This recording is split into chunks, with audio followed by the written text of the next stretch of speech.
नमस्कार दोस्तों, आज हम ये रिश्ता क्या कहलाता है कि आज के एपिसोड के बारे में बात करेंगे। आज के एपिसोड में आप देखेंगे कि सीवत मौडी के साथ बर्थडे पार्टी में आती है तो मुकेश उसको देख लेता है। मुकेश बोलता है कि इसको यहाँ पर किसने बुलाया। वो अपनी बीवी शीला से पूछता है कि शीला तूने उसको यहाँ बुलाया है क्या। तो शीला मना कर देती है। वो बोलती है कि मेरे पार्लर की सौगंध, मैंने उसको यहाँ पर नहीं बुलाया, मैं तो उसको अपने मरे पे भी ना बुलाऊँ, फिर ये तो खुशी का मौका है। फिर वो अपनी माँ को बोलती है कि माँ तू उसको यहाँ पर लेकर क्यों आई है, तुझे पता है ना कि ये मेरे बेटे नानको से कितना जलती है। वो अपनी माँ को बोलती है कि माँ तू उसको जाने के लिए बोल दे ताकि ये हमारी खुशी के मौके को खराब ना करे। और वो लोग अपनी पार्टी एंजॉय करने में लग जाती हैं। ये सुनकर सीवत को बहुत ज़्यादा बुरा लगता है। मौडी सीवत को बोलती है अब तू नीचे चली जा, और वो नीचे जाने लगती है। तभी मुकेश सीवत को रोक लेता है और वो उसको बोलता है कि तू खुशी के मौके पे आई है, तू एक काम कर, अपना मुंह मीठा कर ले। और फिर वो 2 चॉकलेट को सीवत के ऊपर फेंक देता है। और फिर वो अपनी बीवी शीला को बोलता है कि शीला अब किसी भिखारी को कुछ भी दान देने की ज़रूरत नहीं है, हमने एक भिखारी को दे दिया है। सुनकर सीवत को बहुत ज़्यादा गुस्सा आ जाता है और वो मुकेश को देखने लग जाती है। तभी शीला उसको बोलती है कि तू ऐसे क्यों घूर रही है, हमारी फैमिली को नज़र लगाएगी क्या। तब सीवत उसको बोलती है कि बाप तो हमारा सौतेला था, ये पता है मुझे, लेकिन माँ तो सगी है ना, एक सगी माँ भी इतनी बुरी कैसे हो सकती है मौडी। तब शीला उसको बोलती है कि हे डाकन, अब तू निकल यहाँ से और तू अपना गिफ्ट भी लेकर जा, और वो उसको लाए हुए गिफ्ट को फेंक देती है। ये देखकर सीरत को बहुत ज़्यादा गुस्सा आ जाता है और वो बोलती है कि ये गिफ्ट मेरी मॉडी लाई थी अपने नाती के लिए, पर तुम लोग इतने बेशर्म हो कि तुमको उसकी भी परवाह नहीं है। फिर वो गुस्से में मॉडी को बोलती है कि मॉडी अब तुझे क्या कहना है, तूने ही तो मुझे बोला था कि सब कुछ भुला के आगे बढ़ो, अब तुमने देख लिया ना। तो वो देखती है कि मौडी की आंखों में आंसू आ जाते हैं, मौडी रो रही होती है। ये देखकर तो सीवत को बहुत ही ज़्यादा गुस्सा आ जाता है। फिर वो सब लोगों को बोलती है कि तुम लोगों को मुझे जो बोलना है तुम बोलो, लेकिन तुमको पता है कि मेरी मौडी की आंखों में एक भी आंसू आते हैं तो वो मुझे बर्दाश्त नहीं है, और उसको और भी गुस्सा आने लग जाता है। और वो उनको बोलती है कि जो मेरी मौडी की आंखों में आंसू आए हैं ना, उसका बदला तो मैं लेके रहूंगी। फिर वो जाती है और केक पे हाथ मार देती है और केक को खराब कर देती है। उसके बाद वो वहाँ की सारी सजावट को भी खराब कर देती है, वहाँ पर लगे सारे बैलून को तोड़ देती है, सारी सजावट को भी खराब कर देती है, और फिर वो वहाँ से चली जाती है। ये सब देखकर मुकेश और शीला को बहुत ज़्यादा गुस्सा आता है, लेकिन वो उससे कुछ कह नहीं पाती। उसके बाद आप देखेंगे कि सीवत अपने कमरे में पहुँच जाती है। उसको बहुत ज़्यादा बुरा लगता है, वो बहुत ज़्यादा हर्ट होती है। फिर वो अपने गुस्से को कम करने के लिए अपने तकिए को पंच मारने लग जाती है और वो बहुत ज़्यादा रोती है। उधर आप देखेंगे कि कार्तिक और काइवब हॉस्टल में बैठे होते हैं। कार्तिक काइवब को बोलता है कि काइवब मुझे मम्मा नहीं मिली, आप श्योर हो कि आपने मम्मा को देखा था। तो काइवब उसको बोलता है कि हाँ पापा, मैंने उनको देखा ही नहीं बल्कि मैंने तो उनको टच भी किया था। वो बोलता है कि इमेजिनेशन में तो टच भी नहीं कर सकते ना, लेकिन मैंने तो अपनी मम्मा को टच भी किया था।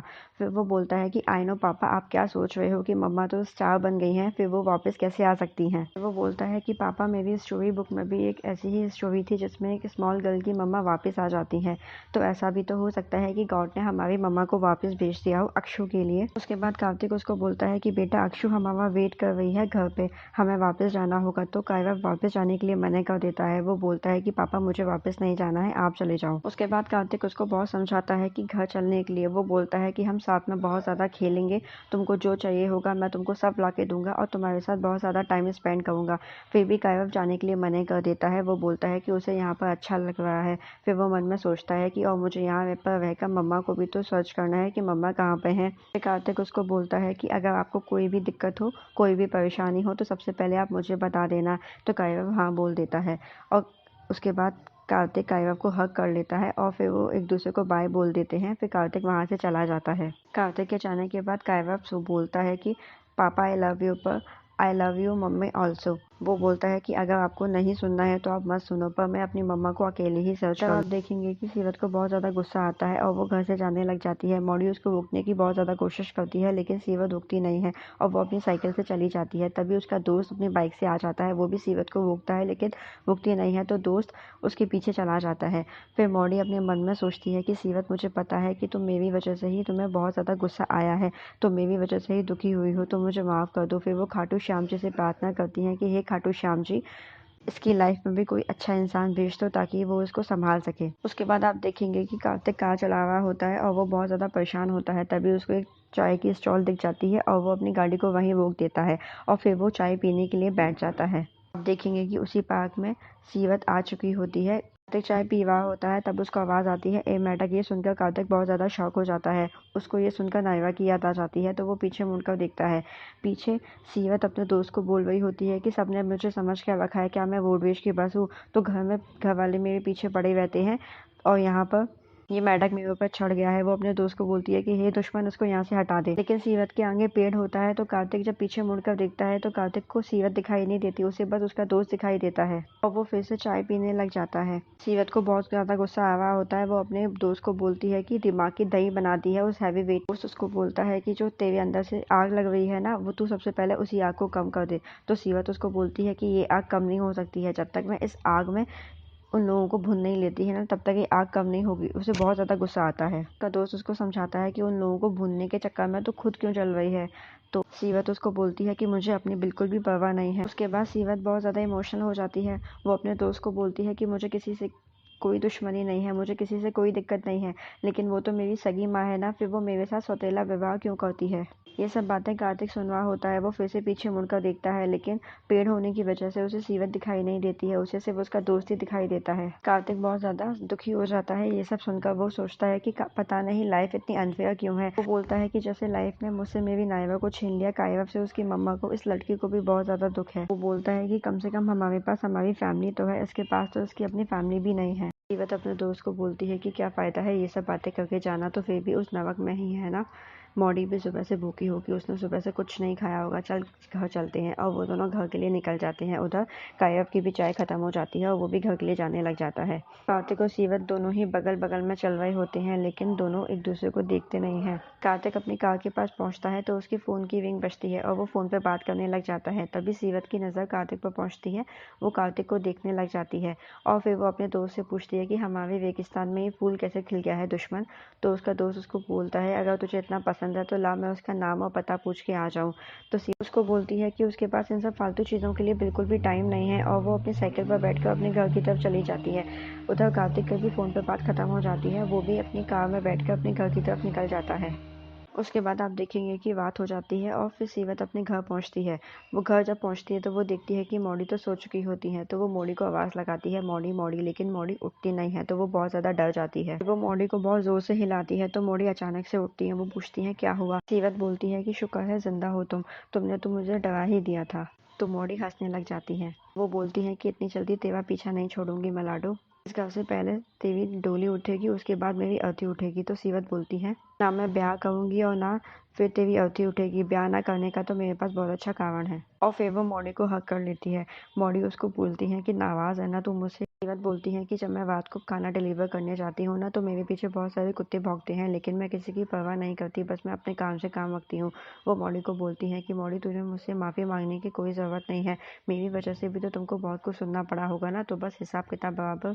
सीवत मौडी के लिए चीज बर्गर लेकर आई होती है। सीवत को बोलती है कि ये जो चीज़ है ना, मैंने ऐसा ही चोखा छोरा देखा था, वो छोरा जो मुझे घर छोड़ने के लिए आया था। तो सीवत बोलती है कि उस छोरे पर मौडी तेरा दिल आ गया है। तो मौडी हंसने लग जाती है।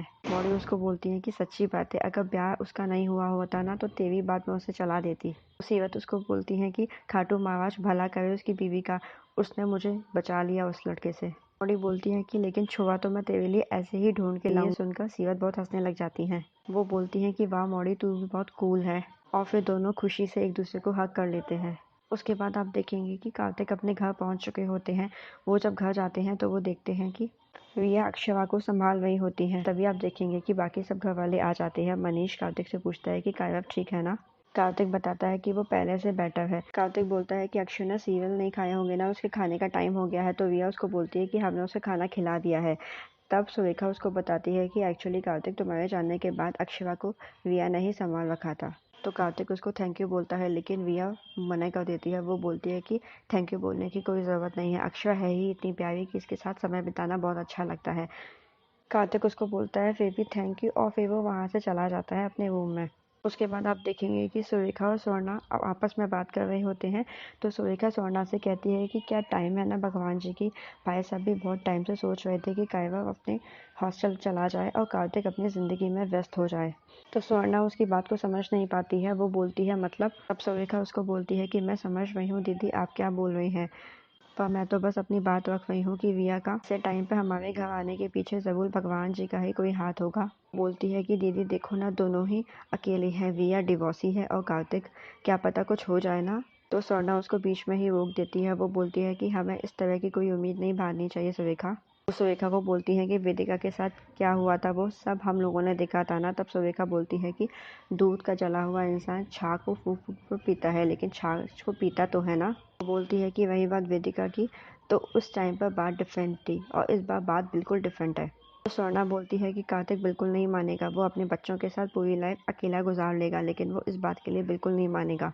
तो सुरेखा उनको बोलती है कि अगर आप और भाई साहब मिलकर उसे समझाएंगे ना तो वो ज़रूर मान जाएगा दीदी। और भाई साहब तो बिल्कुल जानते हैं कि अकेलापन कैसे होता है, वो इस फेज से बिल्कुल गुजर चुके हैं और उनसे बेटर तो कोई भी नहीं समझ सकता कि ऐसी सिचुएशन में कैसा फील हो। तो रेखा स्वर्णा को बोलती है कि दीदी हो सके तो आप भी एक माँ बनकर सोचिएगा, एक औरत बनकर नहीं। उसके बाद आप देखेंगे कि सुबह हो जाती है और सीवत अपने घर में बॉक्सिंग की प्रैक्टिस कर रही होती है। तो उसे कल की सारी बातें याद आ जाती हैं कि कैसे उसकी माँ ने बोला था कि मैं इसको अपने मरने पर भी ना बुलाऊं और कैसे मुकेश ने चॉकलेट को उसके मुंह पर मारा था। तो वो सोचती है कि डिस्ट्रिक्ट लेवल में तो सबको नॉकआउट करना ही पड़ेगा अगर नेशनल लेवल में जाना है तो सीवत। उधर आप देखेंगे कि छत पे मुकेश भी बॉक्सिंग की प्रैक्टिस कर रहा होता है। तो वो अपनी बीवी को बोलता है कि शीला तू अपने बेटे को बोल देगी तो वो मुझसे बिल्कुल दूर रहे। वो बोलता है कि वरना मैं 2 पंच मारूंगा ना। तभी शीला उसको रोक देती है और वो बोलती है कि नहीं, आपको अपने हाथों को कष्ट देने की बिल्कुल भी ज़रूरत नहीं है। ब्यूटी पार्लर की सौगंध, मैंने उसका इलाज सोच रखा है। मुकेश को बहुत गुस्सा आ जाता है। मुकेश उसको बोलता है कि मैंने तुझे पहले भी बहुत सारे मौके दिए हैं लेकिन अभी तक कुछ हुआ नहीं है, इस बार तू सोच लेना, वरना इस बार तेरी बेटी के ब्याह का तो पता नहीं लेकिन तेरा ब्याह जरूर खतरे में पड़ जाएगा। ये बात सुनकर शीला बहुत ज़्यादा डर जाती है और वो बोलती है कि ऐसी बात अपने मुंह से मत निकालिए जी। फिर वो बोलती है कि मेरे ब्यूटी पार्लर की सौगंध, अब तो किसी भी कीमत पर मैं तेरा ब्याह करवा के ही रहूँगी सीवत। फिर वो नीचे आ जाती है। वो देखती है कि सीवत बॉक्सिंग की प्रैक्टिस कर रही होती है तो वो रुक जाती है और फिर वो उससे छिपकर अपने माँ के कमरे में चली जाती है। वो अपने माँ के पास जाकर बोलती है कि अरे माँ, तू ये सब अकेले कर रही है, ला मैं तेरी मदद कर दूँ। उसकी माँ उसको बोलती है कि तू यहाँ क्यों आ गई, अगर सीवत ने तुझे देख लिया तो ईला उसको बोलती है कि मैं तेरी सीवत के लिए ना एक बहुत बढ़िया रिश्ता लेकर आई हूँ। छुआ बीए पढ़ा हुआ है और परिवार बिजनेसमैन है। तो माँ उसको बोलती है कि तेरा क्या फ़ायदा है इसमें। तो ईला बोलती है कि कैसी बातें करती है तू माऊ, मैं खुद की बेटी की शादी में अपना फ़ायदा देखूंगी क्या, मेरी बेटी है वो। तो माँ बोलती है कि मैं तुझे जानती हूँ। तो ईला बोलती है कि सीवत की सौगंध, जैसे ही वो सीवत की सौगंध खाती है तो माऊ चाकू को उसके सामने रख देती है। वो बोलती है कि सीवत की झूठी कसम मत खाना वरना मैं तेरी जबान खींच लूंगी। ईला बहुत ज़्यादा डर जाती है तो वो बोलती है अच्छा अच्छा, मेरे पार्लर की सौगंध। फिर वो अपनी माँ को बोलती है कि माऊ, छुआ सच में बहुत ज़्यादा अच्छा है। और जब मैंने उसको ये बताया कि हमारी सीवत तो बॉक्सिंग करने की तैयारी कर रही है, वो बॉक्सिंग करना चाहती है, तो उसकी माँ ने बताया क्या कहा। उसकी माँ ने बोला ये तो बहुत ही अच्छी बात है। वो बोलती है कि माऊ, ऐसे इतने अच्छे लोग कहाँ पर मिलेंगे। ये रिश्ता सुनकर माऊ बहुत ज़्यादा खुश हो जाती हैं। वो बोलती हैं कि फिर वो लोग कब आएंगे। तो ईला बोलती है कि जब तू बोले आज बुला लूँ उसको। फिर वो सीवत को देखती है तो वो बोलती है अच्छा अच्छा, नहीं कल बुला लेती हूँ, एक काम करती हूँ मैं उसको कल बुला लेती हूँ, बहुत सारी तैयारी भी तो करनी है। फिर वो अपनी माँ को बोलती है कि माँ अब मैं यहाँ से चलती हूँ और फिर वो वहाँ से चली जाती है। बस सीवत अपनी माँ को देखती है तो माँ अकेली होती है क्योंकि उसकी माँ ईला तो चली जा चुकी होती है। और दोस्तों आज का एपिसोड यहीं खत्म हो जाता है। के एपिसोड में दोस्तों आप देखेंगे कि सीवत काम कर रही होती है तो एक कार्ड नीचे गिर जाता है। वो कार्ड को उठाती है तो उसके ऊपर लिखा होता है कार्तिक गोयनका। तो वो अपनी मौड़ी को बोलती है कि मौड़ी ये किसका कार्ड है। तो मौड़ी उसको बोलती है ये उस छोरे का कार्ड होगा जो मुझे घर छोड़कर गया था। तब सीवत बोलती है कि मेरा तो फ़ोन भी ठीक हो गया है, क्यों ना सबसे पहले उस भले इंसान को ही फ़ोन कर लिया जाए जिसने मौड़ी को घर पर छोड़ा था। फिर वो कार्तिक के फ़ोन को फ़ोन करती है। कार्तिक फ़ोन उठाता है तो सीवत उसको हेलो बोलती है। कार्तिक सीवत की आवाज़ सुनकर शॉक हो जाता है। अब देखते हैं दोस्तों कल के एपिसोड में क्या होने वाला है। ऐसे ही डेली एपिसोड्स देखने के लिए मेरे इस वीडियो को लाइक कर दीजिए और मेरे चैनल को सब्सक्राइब कर दीजिए। Thank you.